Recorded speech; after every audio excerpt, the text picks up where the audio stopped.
I should have known something was wrong when he arrived early. People in the service industry are usually late, 5 minutes, 10 minutes, but he was there at exactly 5:45 p.m., a shadow against the frosted glass of my front door. My back had been a mess for weeks. A dull, grinding ache that started at the base of my skull and radiated down to my hips. It felt like my muscle fibers had been replaced with rusty piano wire. I found him on a local community board. No flashy website, just a simple flyer. Deep tissue, total relaxation. I come to you. When I opened the door, the first thing I noticed wasn't his face. It was his hands. They were huge. Thick, calloused fingers and palms that looked like they were carved out of old oak. He didn't smile. He just nodded, his eyes scanning the hallway behind me. "I'm Arthur," he said. His voice was like gravel shifting in a metal bucket.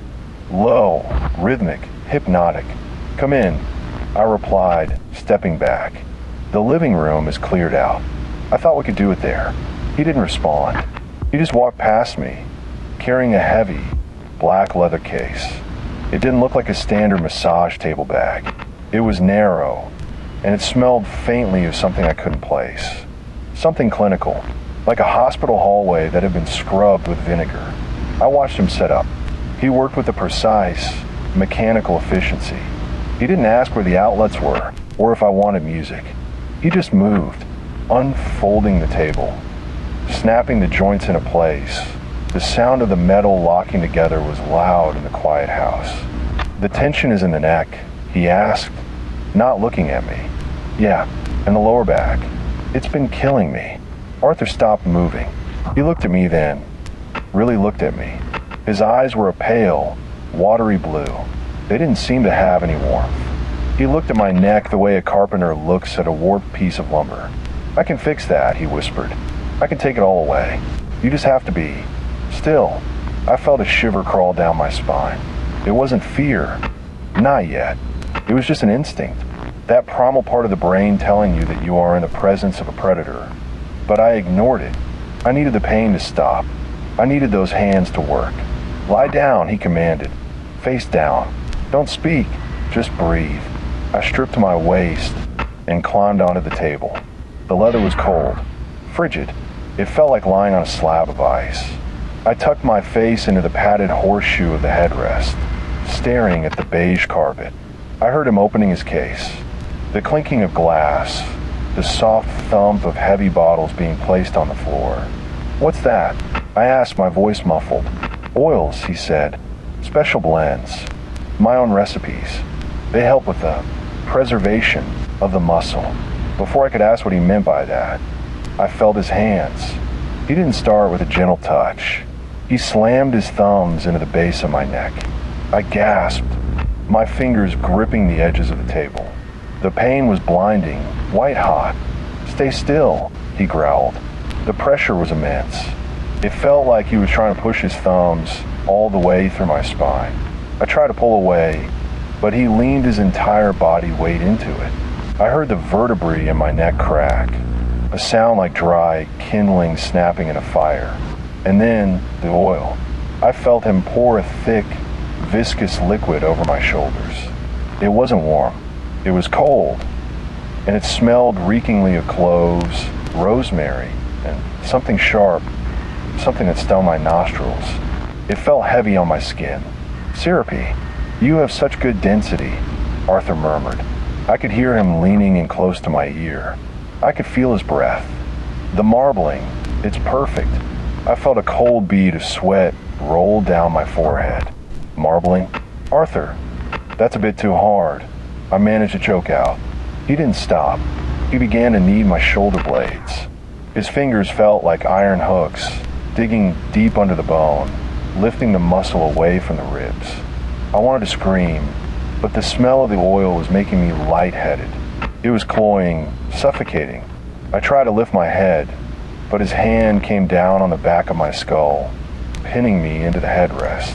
"I told you," he hissed. "Be still. The spices need time to soak. If you move, the flavor, the texture, it ruins everything." Through the small gap in the headrest, I looked at the floor. My eyes moved to his open bag. I didn't see towels. I didn't see lotions. I saw a row of heavy, wide-mouthed glass jars filled with a murky amber liquid, and next to them, gleaming under the dim living room lights, a set of bone saws. I couldn't move. My face was pressed into that padded horseshoe, staring at that tongue. It was pale, bloated, and the little bumps of the taste buds looked like tiny, white worms under the glass. I tried to scream. My throat felt like it was filled with wet wool. Only a thin, pathetic wheeze came out. "Don't waste your breath," Arthur whispered. I felt him move to the side of the table. He wasn't using his hands anymore. I heard a metallic, sliding sound. The case. He was opening the bottom compartment. One by one, he began to lay things out on the rug, right where I could see them. First, a set of silver hooks. They were curved, sharp, the kind you see in a high-end butcher shop. Next, a heavy, industrial syringe. It was filled with a thick, milky white fluid that looked like liquid bone. And finally, the saw. It wasn't a medical tool. It was a folding bone saw, the kind hunters used to field dress an elk. The teeth were jagged, uneven, designed to tear through calcium and marrow. The shoulders first, Arthur murmured. He sounded like a chef reciting a recipe. The deltoids have such, rich, marbling. If I brine them for 6 months, they become as clear as crystal. I felt his massive hand come down on the small of my back. He wasn't pressing. He was measuring. His thumb traced the line of my spine, marking the spots where the ribs met the vertebrae. "You're lucky," he said, his voice dropping to a low, rhythmic hum. "Most of my clients are older. Their tissue is tough, stringy. But you're precisely at the peak." I felt the prick of the needle. It went directly into the muscle of my left shoulder. It didn't sting, it burned. It felt like he was injecting boiling lead into my veins. The heat radiated outward, reaching for my heart. I tried to buck. I tried to roll off the table, but the paralytic was absolute.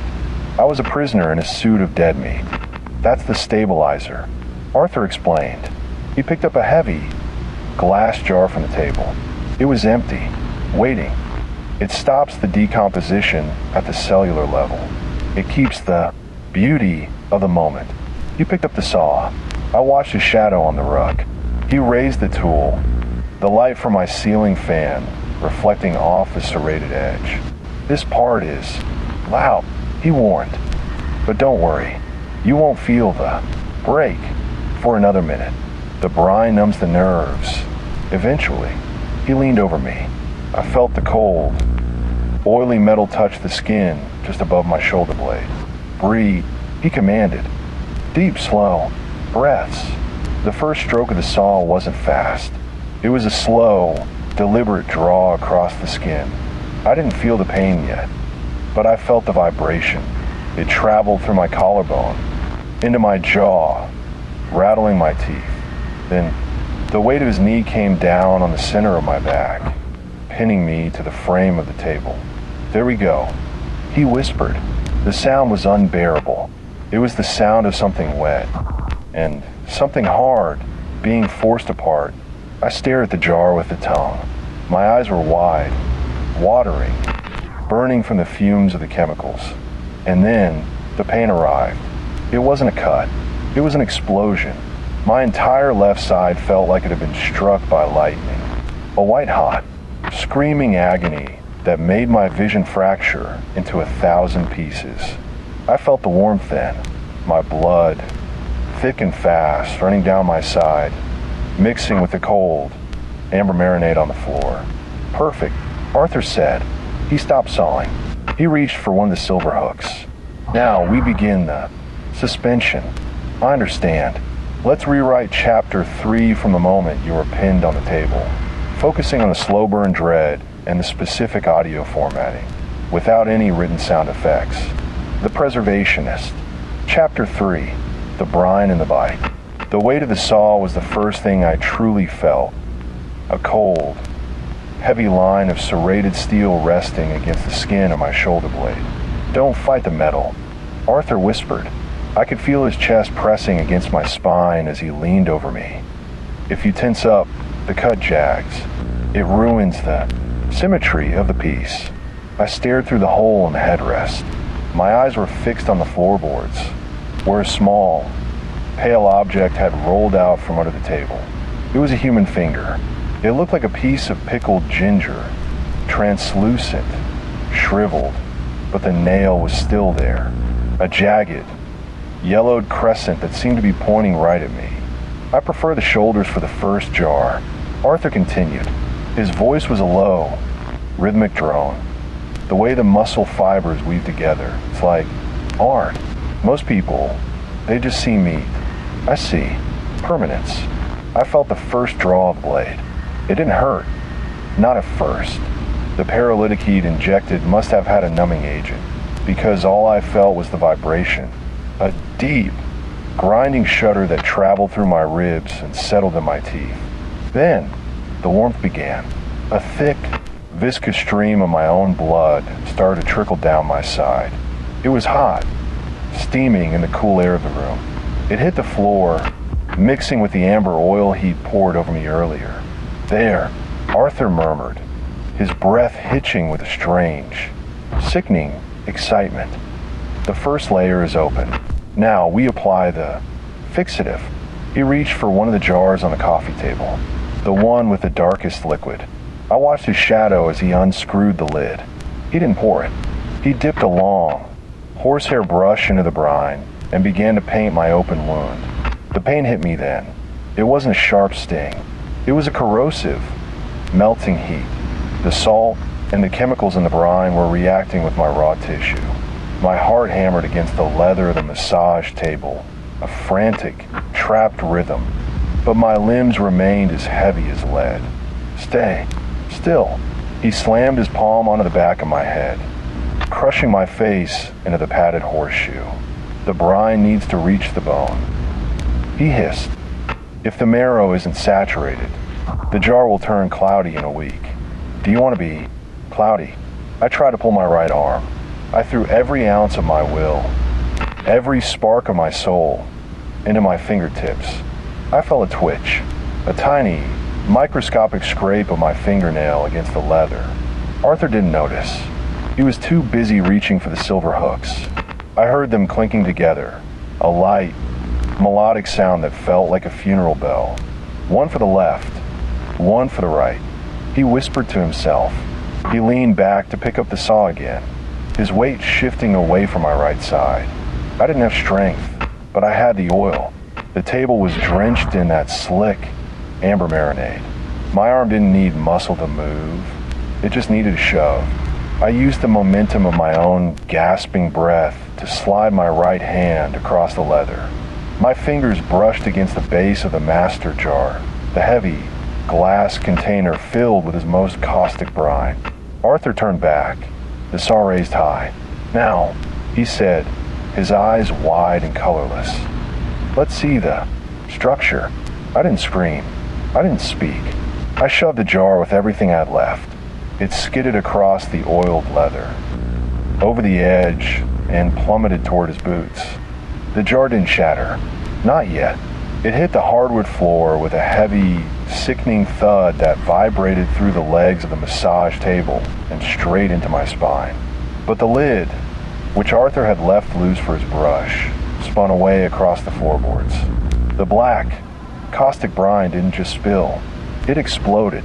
A wave of dark, oily liquid coated Arthur's heavy leather boots and soaked into the thick, waxed canvas of his apron. Arthur didn't scream. He didn't even gasp. He just froze. I watched through the hole in the headrest. A faint, white, acrid vapor began to rise from the floor where the lye and the mixture started to eat into the wood. Then, I heard it. A soft, wet, bubbling sound coming from inside his boots. "My vintage," Arthur whispered. His voice wasn't angry. It was broken, like a child looking at a ruined toy. He didn't seem to notice the chemical fire now melting the skin off his ankles. He was staring at the puddle, at the wasted, precious fluid. He stepped back, but the combination of the massage oil and the fresh brine turned the floor into a sheet of black ice. His heavy, 300-pound frame tilted. He didn't fall gracefully. He crashed. His head hit the corner of the heavy oak coffee table, the one holding the rest of his collection. The table groaned. It tipped. One by one, the jars began to slide. The ear, the tongue, the braided intestines. They shattered against the floor around his head in a spray of glass and ancient, smelling vinegar. The master brine, the black, acidic soup, poured directly into the open cuts on his face. Arthur let out a sound that wasn't human. It was a guttural, wet roar of pure, primal agony as the chemicals began to cook his skin. I felt a jolt. The sight of him, writhing in the remains of his own victims, sent a surge of pure adrenaline through my paralyzed limbs. It was like an electrical jumpstart to my heart. My right leg jerked. My fingers curled into the leather of the table. I didn't try to stand. I couldn't. I just rolled. I let my body weight carry me off the side of the table. I hit the floor with a wet, heavy impact, my left shoulder screaming as the saw cut pulled open. I was lying in the brine. It stung my skin, 1,000 tiny needles of fire, but it was waking me up. The salt was screaming in my wounds, forcing my nerves to fire, forcing the paralytic to retreat. Arthur was on all fours, just 3 feet away. He was shaking his head like a wounded animal. One side of his face was already turning a sickly, grayish white where the lie was strongest. He was blind in one eye, the black liquid dripping from his brow. You, he wheezed. You, ruined. The texture. He reached for the bone saw, which had fallen near his hand. His fingers were peeling, the skin coming away in red, raw strips, but he still gripped the handle with a terrifying, mechanical strength. I began to crawl. Every inch was a battle. My left arm was a dead, heavy weight, dragging behind me like a broken wing. I could hear him behind me, the heavy, wet slap of his palms on the floor as he followed. I'm not. Preserving. You.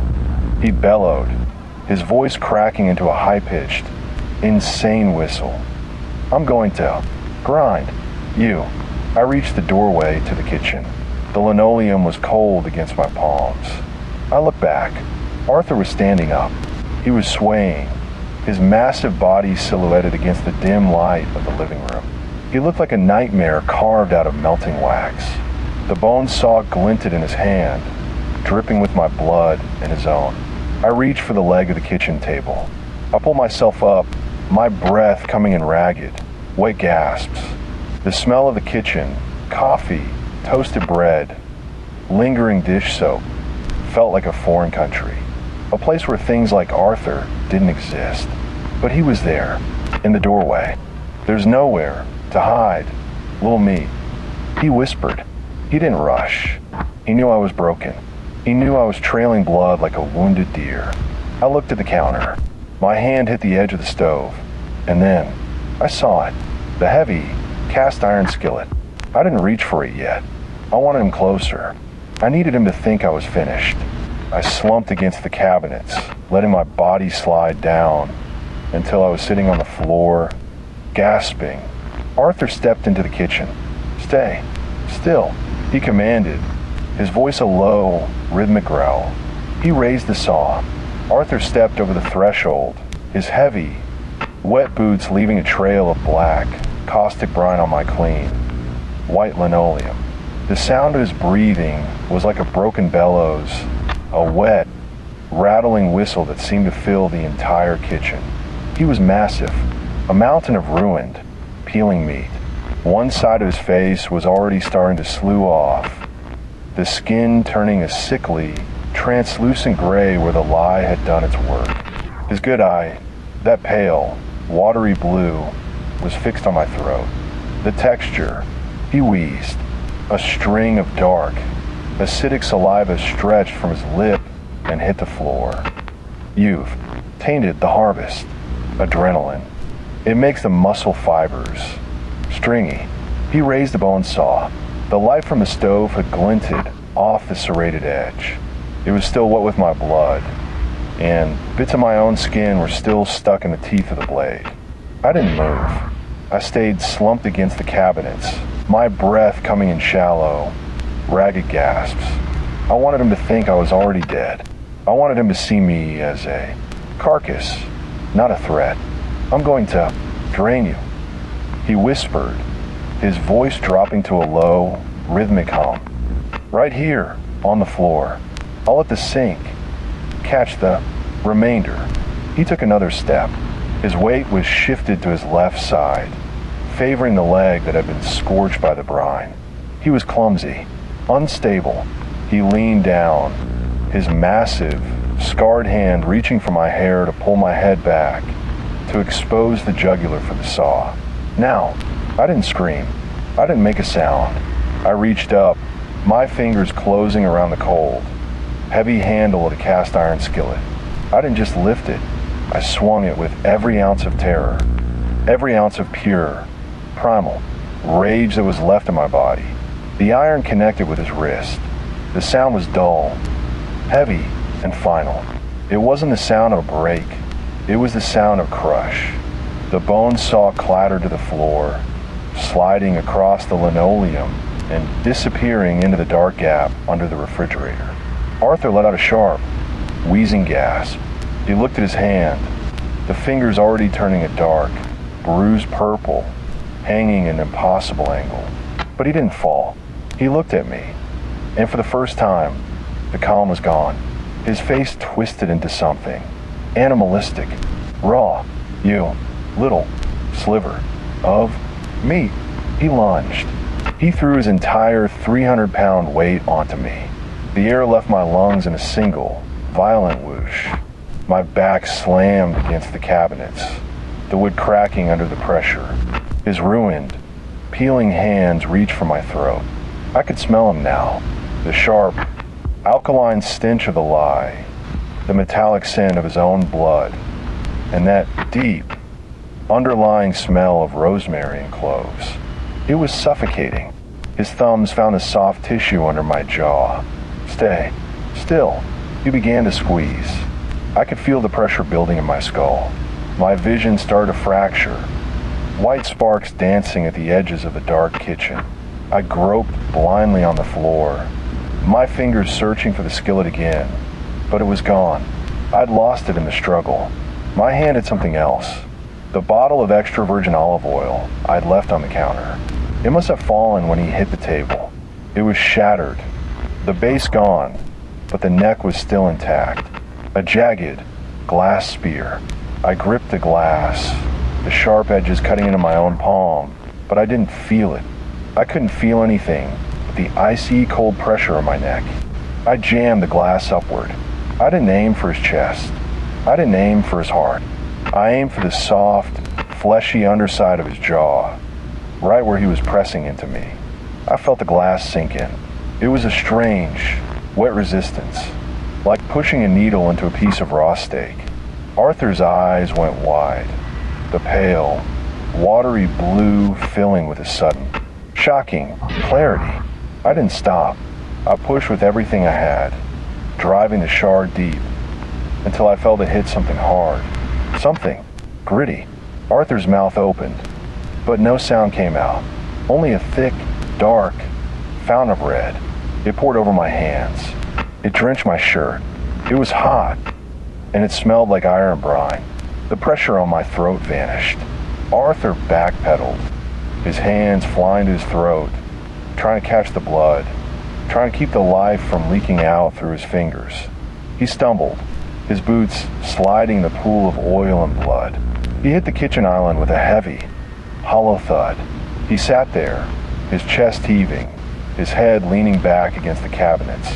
He looked at me, and for a second, I thought I saw respect in his eyes. Good density. He wheezed, the blood bubbling in the wound. Then his head tilted, slowly, ponderously, until his chin hit his chest. The silence in the kitchen was heavier than the noise of the struggle. It was a thick, suffocating blanket of iron and rosemary.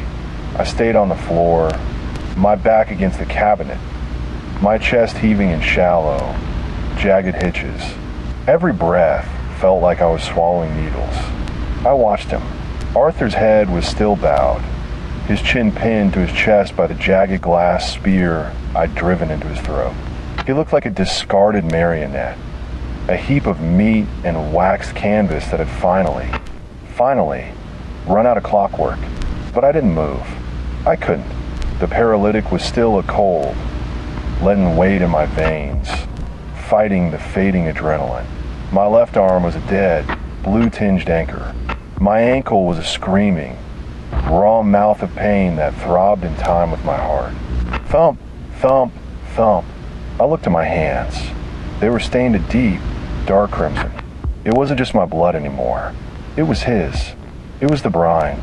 It was the preservation he had promised me, now coating my skin in a greasy, permanent film. I reached for the edge of the kitchen island, my fingers slipping on the spilled olive oil. I needed the phone. I needed to hear a human voice that didn't talk about marbling or texture. I dragged my body up, the linoleum squealing against my jeans. That's when I saw it. Arthur's black leather case was still sitting in the living room, illuminated by the flickering light of the television I'd forgotten to turn off. But something was different. The case was vibrating, a low, muffled electronic hum. BZZ, BZ, BZ. I froze. My hand stayed clamped to the granite countertop, my knuckles white. The sound was coming from a hidden compartment in the lid. I watched, paralyzed, as a small, blue light began to pulse against the leather. It was a phone, a burner. I looked at Arthur's slumped body. He didn't move. He didn't breathe. I forced myself to move. I crawled, dragging my useless leg across the threshold, back into the graveyard of the living room. The smell was even worse here. The shattered jars had released decades of collections into the air. I reached the case. My hand shook as I flicked the latch. The phone was thin, cheap, and the screen was cracked. But the name on the caller ID made my stomach drop into a bottomless, icy void. Order number 44, pickup. The hum stopped. The screen went dark. And then a text message appeared. Is the specimen secured? The van is 2 minutes out. The client is impatient. Do not spoil the shoulders this time. I stare at the words. The client. Arthur wasn't just a killer. He wasn't just a psychopath with a hobby. He was a contractor, a handyman for people with tastes that didn't exist in the light of day. I looked at the front door. Through the thin, frosted glass, I saw it. A pair of headlights turned into my driveway. They weren't the flashing blue and red of the police. They were dim, yellow, and they were attached to a white, unmarked van. The engine cut out. The silence that followed was the most terrifying thing I had ever heard. It was the silence of a transaction. I looked at Arthur. I looked at the bone saw under the fridge. I looked at my own, shredded, oily hands. The van door slid open. Creak. I heard footsteps on the gravel. 2 people, maybe 3. They weren't running. They weren't shouting. They were walking with a calm, professional gait of men coming to pick up a delivery. I didn't have the skillet. I didn't have the glass. I didn't even have the strength to stand. I reached into Arthur's case, my fingers groping through the velvet lining, searching for anything. My hand closed around a small, heavy metal cylinder. Nitrogen. The label was cold against my palm. I looked at the front door handle. It began to turn. Click, click, click. Arthur, a voice called out. It was a smooth, educated voice. The voice of a lawyer or a doctor. We're early. I hope the brine has settled. I gripped the nitrogen tank. I wasn't the victim anymore. I wasn't the specimen. I was the handyman. The latch on the front door didn't click. It surrendered. The wood groaned against the frame as the door swung open. A slow, agonizing arc that led in the cold, midnight air. The smell of the damp earth outside collided with the thick, suffocating stench of the rosemary and the rotting amber brine. I stayed low, pressed against the side of the sofa, my heart hammering a frantic, broken rhythm against my ribs. My fingers were clamped around the cold, industrial steel of the nitrogen tank. Arthur, the voice was closer now. It wasn't the gravelly roar of a killer. It was refined, cultured. It was the kind of voice you'd hear at a black tie gallery opening or a high-end auction. I watched 2 pairs of boots step over the threshold. They weren't heavy work boots like Arthur's. They were polished, black leather, Italian maybe, expensive. They stepped over the shattered remains of the ear jar without a second thought. The glass crunched under their soles, a dry, rhythmic sound that felt like it was happening inside my own skull. The light is still on. A second voice whispered. This one was younger, thinner, and the smell, God, it's stronger than usual. Did he use the LY base? The older man stopped. He was standing right next to the massage table. I could see his shadow, tall, lean, perfectly tailored. He reached out a gloved hand and touched the leather surface. He lifted his fingers, looking at the thick, dark streak of my blood. It's still warm, he murmured. I held my breath. My lungs felt like they were filled with crushed glass. Every instinct in my body was screaming at me to bolt, to scream, but the paralytic was still a leaden, cold weight in my hips. I was a statue, made of meat and terror. Arthur, the older man called out again, his voice gaining a sharp, impatient edge. The van is idling. We have 3 more pickups across the county before dawn. If the shoulders aren't crated, we're leaving without the specimen. They began to move toward the kitchen. Step, crunch, step, crunch. The sound of them moving through the graveyard jars was unbearable. I saw the younger one stop. He leaned down, picking something up from the rug. It was a shriveled, translucent face. He held it up to the light, turning it over with the curiosity of a man inspecting a piece of fine, vintage lace. Beautiful work, he whispered. The eyelashes are intact. Arthur was a master of appeal. Arthur was a butcher. The older man snapped. Now find him. I want that deltoid in the cooler in 5 minutes. Or I'm calling the architect. They reached the kitchen doorway. I saw them stop. The younger one made a small, wet sound in the back of his throat. Arthur, the older man didn't speak. He just stared. I knew what they were seeing. Arthur slumped against the dishwasher, the jagged, red-stained glass spear still protruding from his jaw. The handyman was now just another unfinished piece. He's dead. The younger one gasped. Don't be. Absurd. The older man said, his voice dropping to a low, dangerous hiss. Look at the cuts. These weren't professional. This was resistance. He turned, his eyes scanning the dark kitchen, looking for the source of the spoiled harvest, the specimen. He whispered, It's loose. I gripped the nitrogen tank. My knuckles were white, the skin stretching thin over the bone. I wasn't just a victim anymore. To these men, I was damaged goods, a liability, a piece of inventory that had broken the supplier. Find it, the older man commanded, his voice as cold as the brine. And do not spoil the heart. We have a buyer in Dubai who's been waiting months for a fresh donor. I heard the sound of a holster being unsnapped, a metallic, sliding click. They weren't using saws. They were using silence. The metallic click of the safety being disengaged was the loudest sound in the house. It wasn't the heavy, clumsy violence of Arthur. This was precision. This was the sound of a cleanup crew. I was still on the floor, my chest pressed against the side of the sofa, my fingers white around the valve of the nitrogen tank. The cold, pressurized steel felt like a part of my own body. "Check the pantry," the older man whispered. His voice was calm, as if he were directing a waiter at a dinner party. "The blood trail leads toward the hallway. It's heavy. The specimen won't have gone far." I heard the younger one's footsteps. Slap, slap, slap. He was walking through the pool of oil and blood I'd left behind. He didn't care about the mess. He was focused. He was hunting. I looked at the nitrogen tank.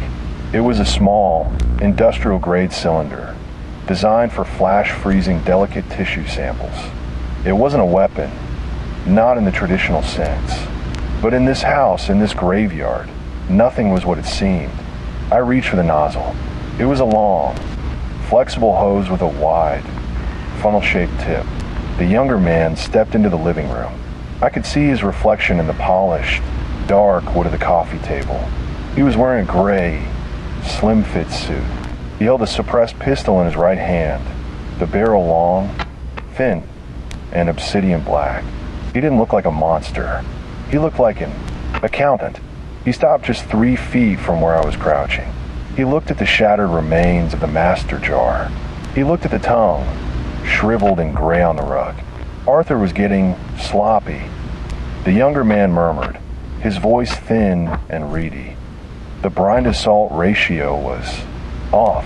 He turned. His eyes met mine. For a second, the world stopped. His pupils were dilated. His face a mask of cold, professional boredom. He raised the pistol. He didn't say a word. He didn't hesitate.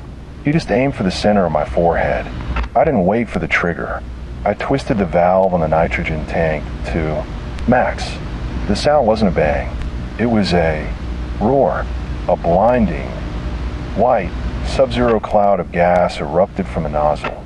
It hit the younger man directly in the face. He didn't scream. He couldn't. The nitrogen was minus 320 degrees. In a fraction of a second, the moisture in his eyes, his throat, his lungs turned to ice.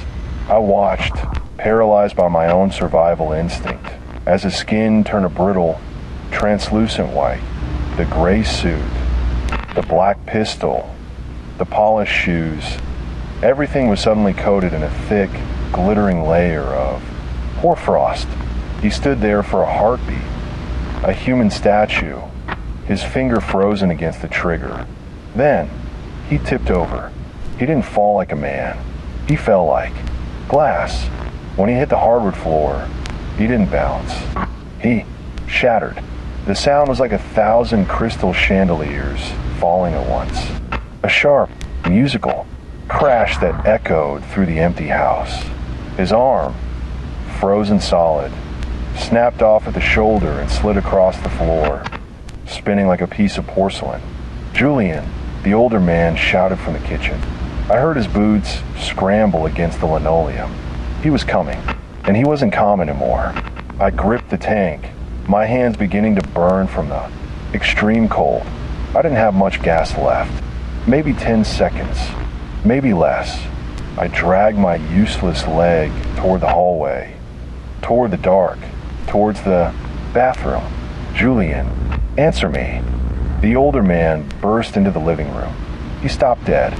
He looked at the glittering, red-stained shards of his partner scattered across the rug. He looked at the frozen, severed arm. He didn't cry out. He didn't weep. He looked at the trail of white, frost-covered oil leading toward the hallway. You, he whispered, his voice trembling with a new, sick reverence. You aren't just specimen number 44. He raised his own weapon. Your collector. Great. The frost was still biting into my palms, a searing, numbing cold that felt like it was trying to fuse my skin to the metal of the tank. I dragged my body into the darkness of the hallway, the white, crystalline trail of my breath huffing out in short, jagged bursts. Behind me, I heard the older man's footsteps. They weren't the frantic, heavy thuds of a man in grief. They were measured. He was stepping around the frozen shards of his partner. the crunch of the ice under his boots sounding like dry leaves. Julian was expendable, the older man called out. His voice was a smooth silk ribbon in the dark. A clerk, a counter of jars. But you've shown a remarkable resistance to the brine. I reached the bathroom door. The wood was still splintered from my earlier struggle with Arthur. I slid inside, my back against the cold porcelain base of the toilet. I looked at the nitrogen tank. The gauge was in the red, empty.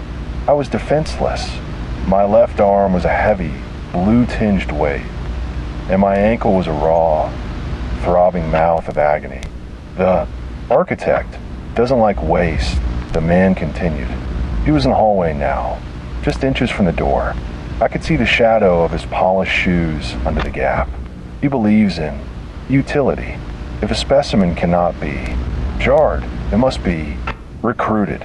I gripped the empty tank by the nozzle, my knuckles white. If I couldn't freeze him, I'd crush him. Do you know why the brine is so pungent tonight? He asked. He didn't wait for an answer. It's not just for flavor. It's a marker, a scent that lingers for weeks, no matter where you run, no matter how many times you scrub. The architect's hounds will find rosemary. The door creaked. He didn't kick it. He pushed it open with the barrel of his suppressed pistol. I saw his face for the first time. He was older, maybe 60. His hair was silver, perfectly coiffed. He looked like a surgeon, a man who spent his life in sterile rooms, deciding who lived and who was harvested. Put the tank down, he said, his voice dropping to a low, authoritative hum. You're valuable now, more valuable than the shoulders. I didn't put it down. I looked him in the eye, my vision blurring from the pain and the fumes. Who is the architect? I wheezed. The man smiled. It wasn't a smile of kindness. It was a smile of ownership. The architect is the one who designs the menu, he whispered. The one who decides which parts of the world stay and which parts are bottled. He raised the pistol, but he wasn't aiming for my head. He was aiming for my thigh. I'm going to take you to the van now, he said. The architect wants to see the man who shattered a handyman. Suddenly, a new sound drifted through the broken bathroom window. Vroom, a second engine, not the van. This was heavier.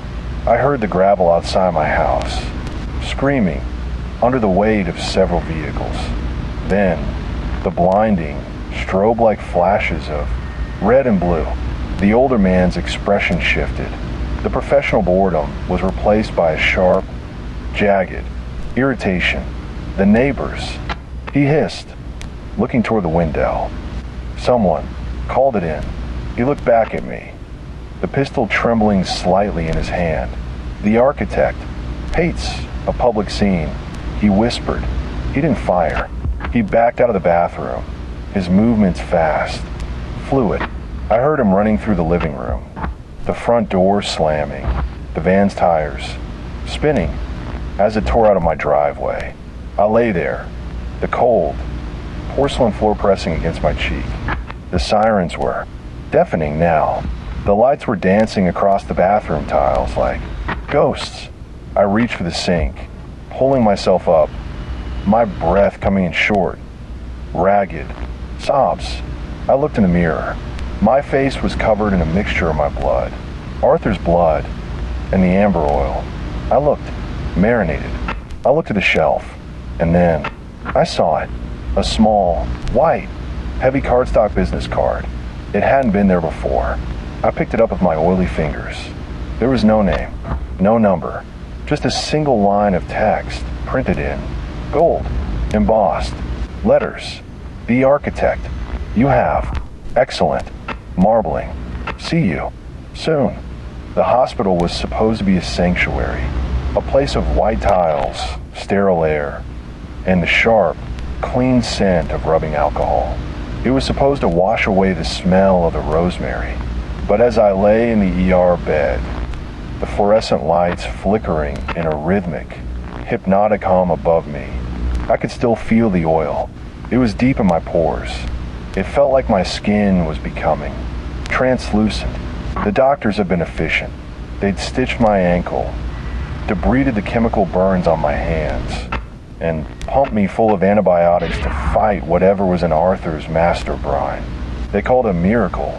They call me a survivor. You're lucky. The night nurse whispered as she changed my foredrip. She didn't look at my face. She looked at my shoulders. The blade missed the bone by less than a millimeter. Such fine structure. I froze. That word. Structure. I looked at her. She was older. Her uniform crisp, starch white. Her name tag read, M. Archer. Where's the detective? I wheezed. My throat was still a desert of scar tissue and lie. The one from the scene, the sergeant. He's in a meeting, she murmured, her fingers lingering just a second too long on the muscle of my arm. The consultants are reviewing your case. They want to ensure the preservation of the evidence. She didn't stay to answer my questions. She just glided out of the room, her rubber soles making a soft, wet, slapping sound on the linoleum, the same sound as Arthur's boots. I looked at the small, plastic table next to my bed. My personal effects were in a clear Ziploc bag, my wallet, my keys, and that small gold embossed card. The architect. I reached for it. My fingers still stiff, still stained a faint, amber yellow at the cuticles. I turned the card over. On the back, there was a handwritten note in precise, elegant calligraphy. Hospital grade, room 404, bed A, current weight, 185 pounds. Marbling, grade prime. Note, do not use the formaldehyde base. The specimen prefers natural salts. My heart stopped. I wasn't in a hospital. I was in a holding pen. I looked at the door.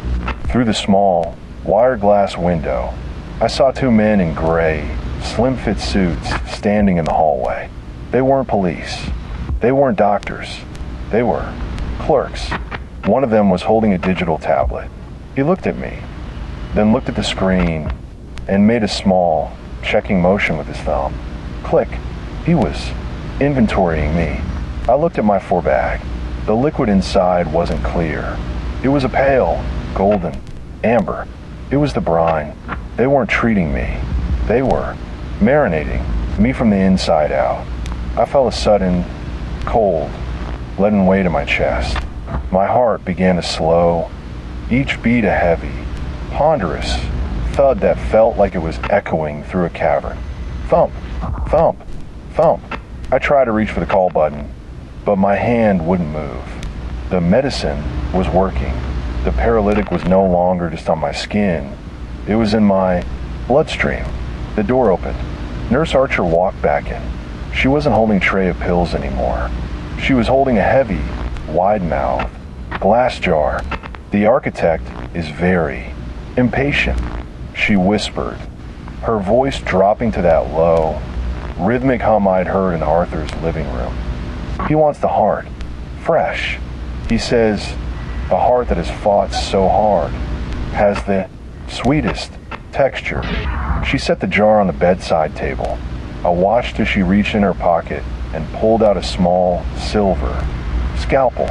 Don't worry, she said, leaning over me, her face a mask of cold. Professional. Hunger. You've already been brined. It won't hurt for long. I looked at the jar. It was empty, waiting, and then I felt it. The first slow, deliberate cut. The scalpel didn't just cut, it peeled. I watched, trapped in the frozen cage of my own ribs, as Nurse Archer moved with a terrifying, surgical grace. She wasn't looking at my face. She wasn't looking for a soul. She was looking for the seams. The chest cavity is always the prize, she whispered. Her voice was as thin as a razor blade. So much tension stored in the intercostals. But the heart is the Jewel. I couldn't scream. My vocal cord were already coated in that thick amber fluid from the floor. Every breath I took tasted like rosemary and bitter metallic salt. The door to room 404 didn't just open. It expanded. The two men in the gray suits stepped aside, bowing their heads in a slow, rhythmic reverence. A man walked in. He wasn't a monster. He wasn't a giant like Arthur. He was small, slight. He wore a suit that cost more than my house. A deep obsidian silk that seemed to drink the fluorescent light of the hospital. His face was a mask of perfection, not a wrinkle, not a pore. It looked like he had been crafted out of the finest, most expensive, ivory-tinted skin. The architect. He didn't speak. He walked to the edge of my bed and looked down at me. He didn't see a human being. He saw a blueprint. The marbling is exceptional. He murmured. His voice was like a cello, deep, resonant, and completely hollow. Arthur was a crude tool, a blunt instrument, but he found a miracle in you. He reached out a hand. His fingers were long, thin, and capped with perfectly manicured, clear nails. He touched the edge of the incision Nurse Archer had started. The adrenaline has cured the tissue perfectly, he whispered. The fear has acted as a binder. It's glorious. He looked at Nurse Archer. The wide-mouth jar. The 1920s apothecary vessel. Is it prepared? Yes. Architect, she breathed, her eyes wide and glassy with devotion. The base is a 5% formaldehyde solution with a clove finish. The architect nodded. He reached into his pocket and pulled out a small, heavy gold compass. He opened it, but instead of a needle, there was a small, pulsing, human eye, preserved in a liquid that looked like liquid gold. It's time, he said, his voice dropping to a low, rhythmic, hypnotic hum. The client in London is waiting for a heart of fire. I felt the pressure then.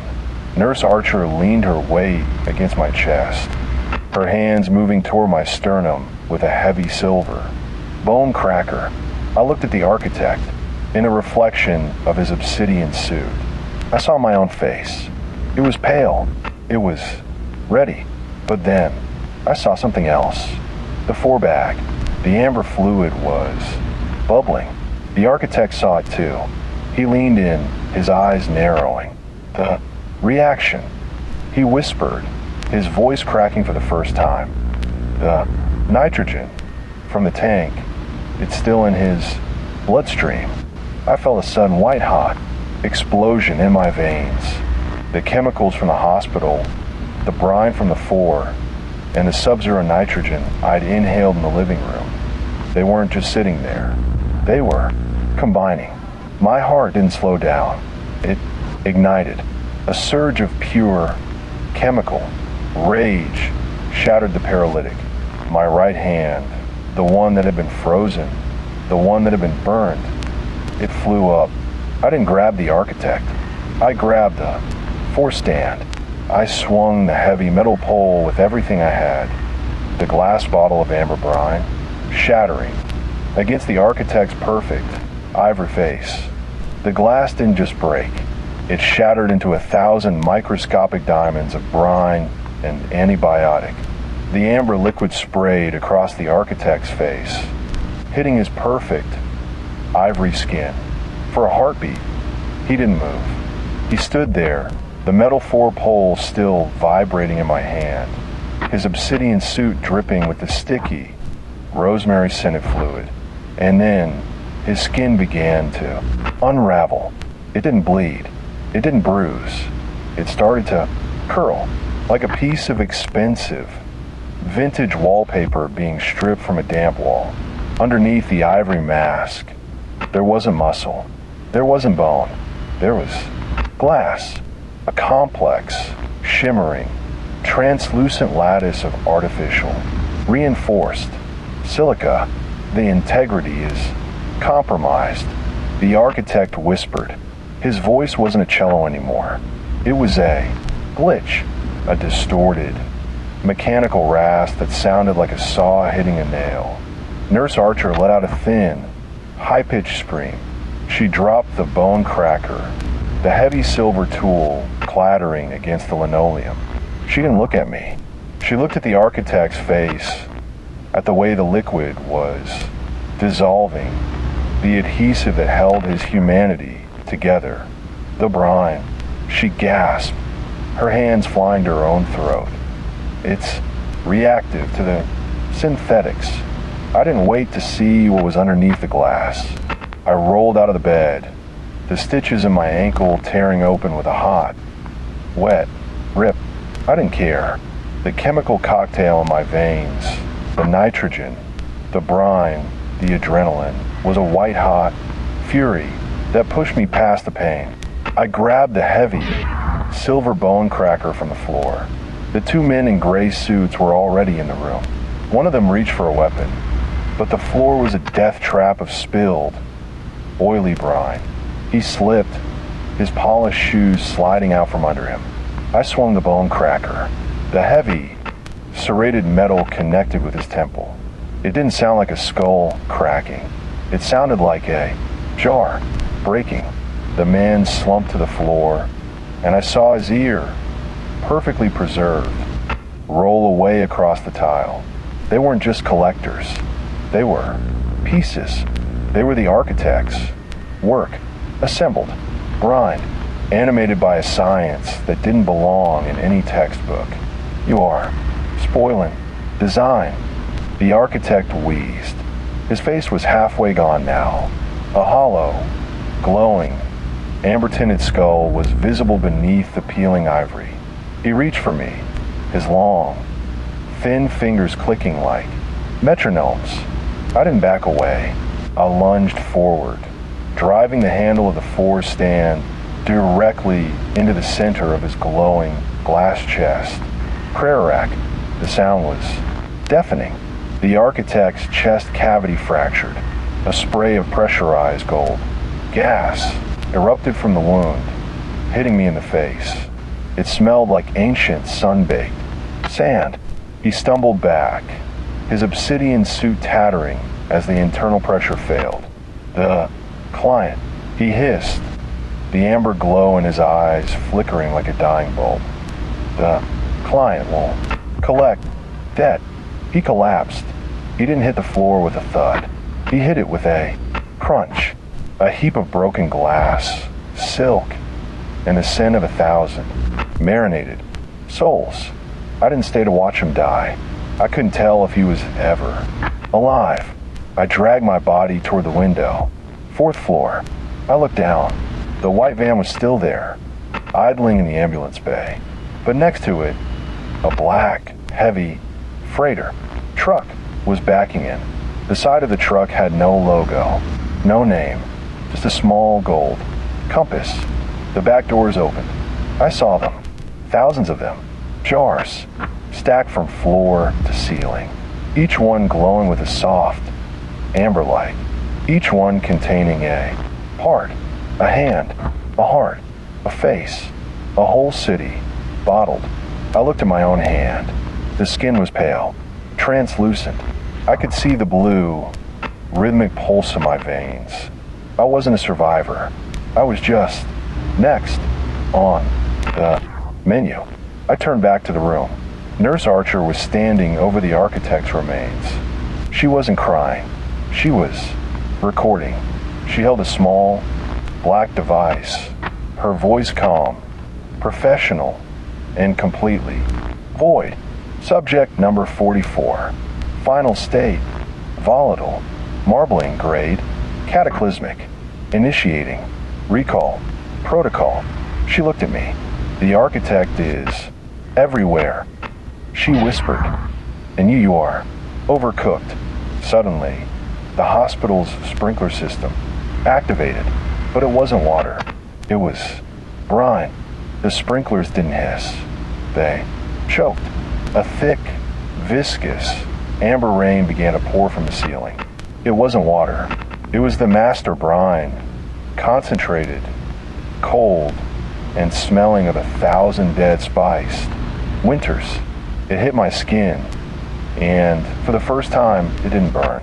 It set. I watched, paralyzed, as the liquid began to harden the moment it touched the air. It wasn't just a preservative anymore. It was a cast, a transparent golden shell that was forming over the floor, the walls, and the broken body of the architect. The recall, protocol, Nurse Archer whispered. She was standing in the middle of the room, her arms outstretched, letting the amber rain soak in her white uniform. It fixes everything. No more leaks. No more resistance. Her skin began to turn, cloudy, like an old wax candle left in the sun. She wasn't human. She was a vessel, and the brine was filling her, replacing her blood, her breath, her soul. I looked at my own hands. The amber film was climbing on my wrists. It was heavy. It was tight. It felt like my skin was being turned into ceramic. I am not a specimen. I roared. My voice was a wet, gurgling sound, my lungs already half full of the aromatic vapor. I grabbed a heavy silver bone cracker from the floor. I didn't aim for the nurse. I aimed for the oxygen tank, bolted to the wall next to the bed. I swung the metal tool with the last dying spark of my humanity. Clang. The valve snapped. Pure, high pressure, oxygen began to scream into the room. The architect's body, the shattered glass, the synthetic silk, it was all reactive. I'd seen the way the nitrogen had turned them to ice. Now, I wanted to see them burn. I reached for the small, plastic, disposable, lighter in my Ziploc bag of effects. My fingers were so thick with the hardening brine that I could barely feel the plastic. Click. No spark. Click. The amber rain was getting thicker. It was coating the lighter, sealing the mechanism. Stay still. The nurse's voice drifted through the golden fog. It wasn't her voice anymore. It was Arthur's. It was the architect's. It was the voice of the client. The marbling must be preserved. I looked at the spark wheel one last time. I didn't use my thumb. I used the bone cracker. I struck the silver tool against the metal wheel of the lighter. A single, violent spark in a room filled with pure, pressurized oxygen and volatile synthetic chemicals. The world didn't just end. It vaporized. The explosion was a white, hot scream. The amber brine didn't burn. It shattered. I felt myself being thrown, not back, but out. The fourth floor window exploded in a shower of glass and golden, flaming shards. I was falling. The cold, midnight air hitting my burning skin for a fraction of a second before the darkness collected me. Epilogue. The fire department found nothing but glass. The hospital wing was a blackened, hollow shell. No bodies, no architect, no Nurse Archer. Only a fine, glittering, amber dust that covered everything for 3 city blocks. They never found the white van. They never found the freighter truck. I woke up 3 weeks later. Not in a hospital, not in a jail. I was on a beach. A quiet gray. Private. Sure, my skin is different now. It's hard. Smooth. When the sun hits it, I glow with a faint golden, amber hue. I don't feel pain. I don't feel hunger. I just wait. I looked down at my hand this morning. There, tucked into my palm, was a small, white golden boss card. The architect. You are finished. The client is served. I looked out at the ocean. The water wasn't blue. It was thick. It was oily. And it smelled like rosemary.